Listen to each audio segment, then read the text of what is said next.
Hey everyone, Mr. Schachter here to talk to you about rates of change. First objective here is to examine the definition of position, velocity, acceleration, and other rates of change. And the second objective is to know the difference between distance and displacement, two ideas that are commonly confused. Let's go ahead and jump in. Let's talk about position. So we're going to define position to be s of t. And velocity is the first derivative of position. We're going to define that to be v of t, or s prime of t, meaning the first derivative of position. And acceleration we're going to define to be a of t, which is going to be the first derivative of velocity, or the second derivative of the position function. When considering motion along a line, if our position function is s, which is a function of time, the displacement of an object over time in some interval from t to t plus delta t is just equal to delta s, and delta s is equal to f of t plus delta t minus f of t. You can consider f of t plus delta t to be like your second function value, and this to be like your first function value. So we're really just taking the function value of the new place, and we're subtracting the function value of where we started. That's how you calculate displacement, which is going to be delta s.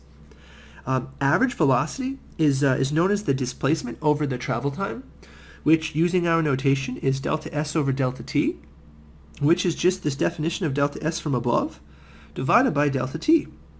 And whenever you have the average speed or average velocity or average anything, we're going to think back to what we used to do, which was average rate of change.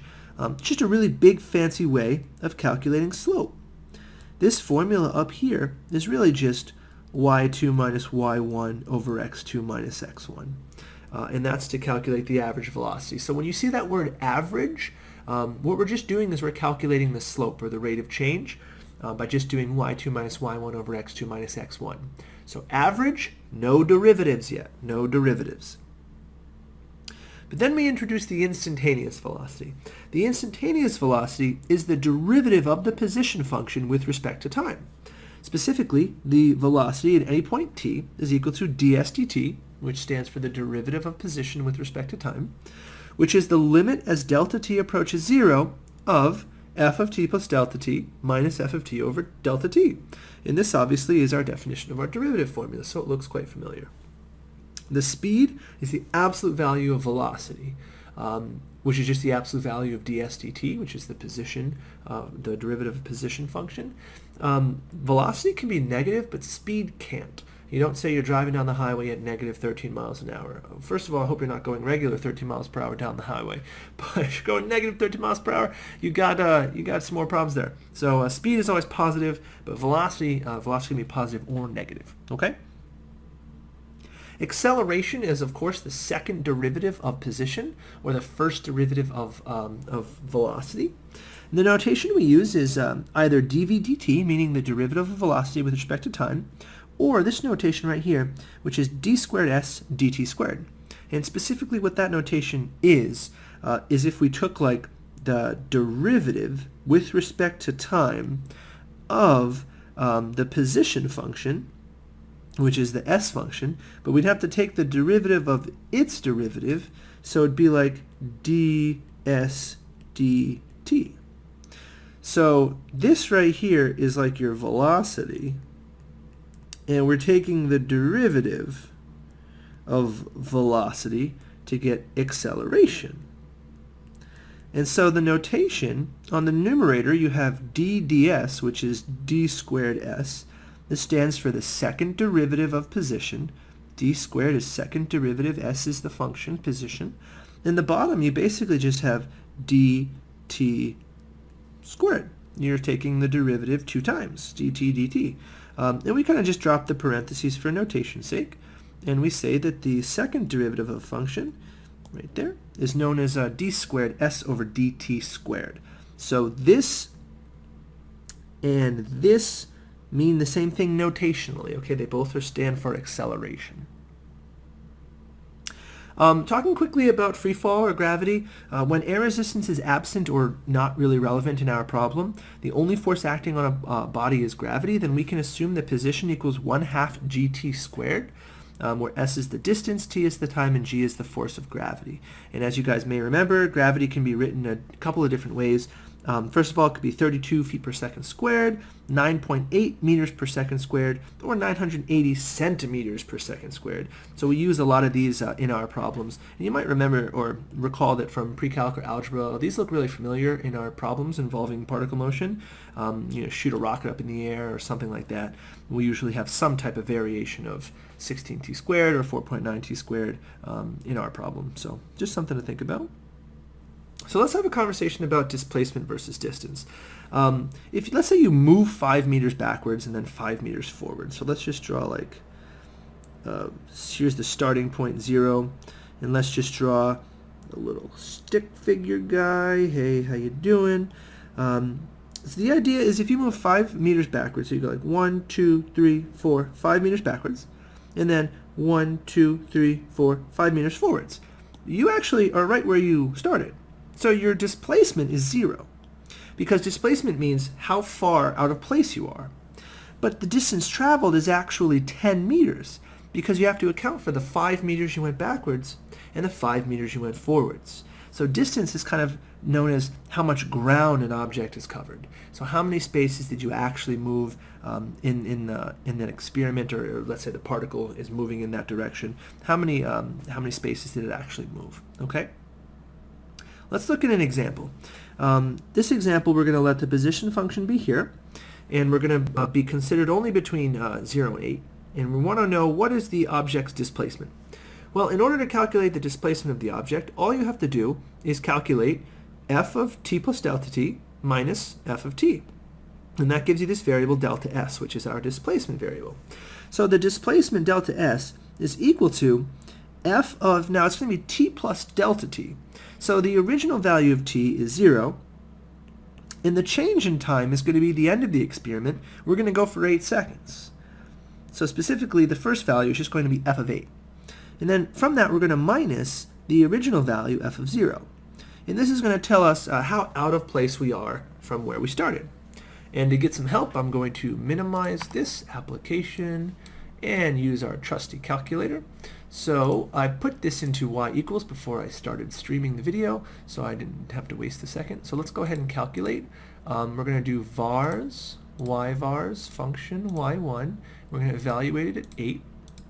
And we're going to minus vars, y vars, function y1, evaluated at 0.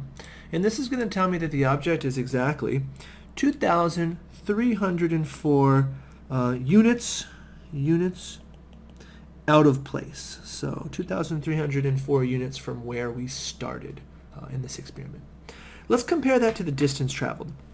The distance traveled, we have to be really careful, because remember, every single step matters. So in order to consider this, let's go look at the table real briefly. And it looks like at 0, we're going to be at 0. And then at 1, we're going to go 64 units. Okay, so that's 64 units of travel time. And then we're going to go back to 0. But that's not negating it. That's another 64 units, right? We went 64 units one way and 64 units the other way. If I'm walking that, I need to include that, 64 and 64. Then we're going to go negative 96, and we're going to continue moving negatively to negative 128. And then we're going to start moving positively. So I need to add 128 units that I'm now moving. But then we're going to go back towards 0. And that's another 128 units, because I went 128 units to the left negatively, and then we're going back to 0, which is 128 units to the right. We're going to then start moving positive, positive, positive, all the way till the end of our experiment, which is 8, x equals 8, or t equals 8 rather. And then we're going to go to 2,304 units. So the sum of this right here is going to give us our answer. So let's see if we can do this. So 64, oh, the numpad's not going to work. Okay, let's try this. 64, there we go, plus 64 plus 128. Oh no, that's not right at all. Let's try this again. 64 plus, I'll just click it, 128 plus 128, just that, plus 2304. Okay, this 2688 is the actual distance that we just got for this object. So as you can tell, the displacement and the distance are not equal in this case, just like they weren't in the last case. So 2,688 actual units traveled versus the 2,304 units out of place from where we started. So that's one example. So what's the significance of when the velocity is equal to 0? Well, when the velocity equals 0, we know that the object is at rest. The object is at rest. It has stopped moving.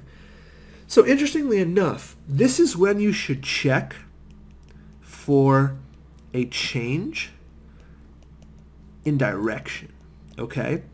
When an object is at rest, I'll just move this over for a bit, that's when you should check to see if it's now moving in a different direction. And that's, of course, when you need to think about, oh, we need to accumulate more distance now. So the problem that we actually just solved a moment ago is a little bit harder than it leads on.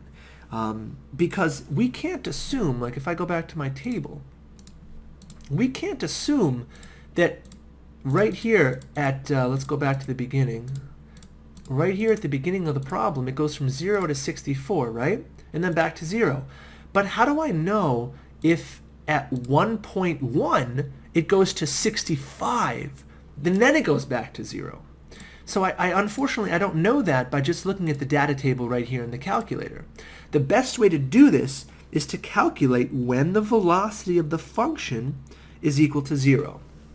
Okay, the best way to do this is calculate when the velocity is 0, because I know when the velocity is 0, the function is going to switch direction, or change direction, okay? Potentially change direction. We don't know. It might not change direction. It might just continue on after it was at rest for a moment, but we have to check. So in order to do this, we're going to calculate when the velocity is 0. So the first thing we need to do is calculate what is the velocity. So the velocity function is equal to the derivative of the position function, which is right here. So we're going to use our normal derivative rules. So the derivative of 16t cubed is 48t squared. The derivative of negative 112t squared is just negative 224t to the first power. And the derivative of 160t is just 160. Looks like we could probably factor out a 16, and that's as far as we might get with factoring. So this would be 3t squared minus 14t plus 10. And the question is, when is this function right here equal to 0?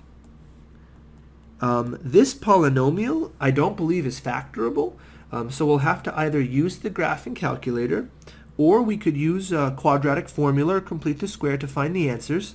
So it turns out that if you use your graphing calculator or algebraic methods, that the answers to this are 14 plus or minus the square root of 76 over 6, which is approximately 0.880 and 3.786 if you convert to just a decimal approximation.